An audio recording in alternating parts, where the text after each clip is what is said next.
I do have a few comments, and I appreciate the way that the markup was run. We alternated amendments back and forth, and as the chairman said, this is one of the most important bills that many of us will ever mark up in this committee. It was important that we went regular order, and we could debate the amendments with a decent amount of time these last number of days. There was a report that came out today that emissions fell last year. But they fell not because of legislation, but they fell because of a weakened economy, something that all of us bear. We're not happy with the unemployment numbers. We're not happy with the trade numbers. We're not happy with the way that the economy of this country has been heading over the last number of months. And for Michigan, it's been it's been a long, bad spell.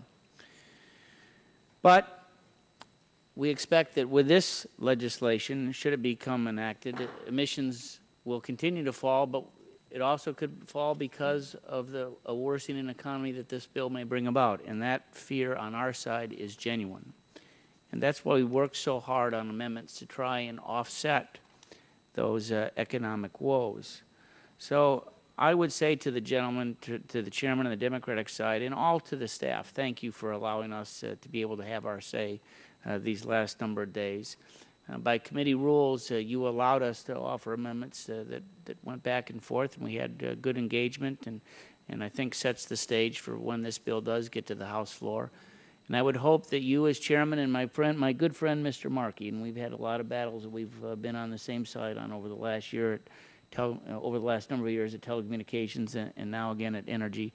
I would just hope that when this bill does wind its way to the floor, that you would urge the Rules Committee to be as accommodating as you've been the last couple of days.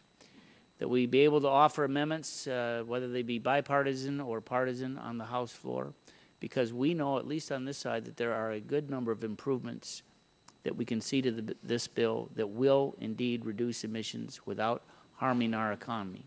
And whether they be with nuclear, whether they be with renewable, whether they be with issues that we've learned a lot about from the Northwest with woody biomass and all of that, we know that we can improve this piece of legislation. We look forward to engaging in a positive way down the road. And again, thank you. Thank you, Mr. Chairman.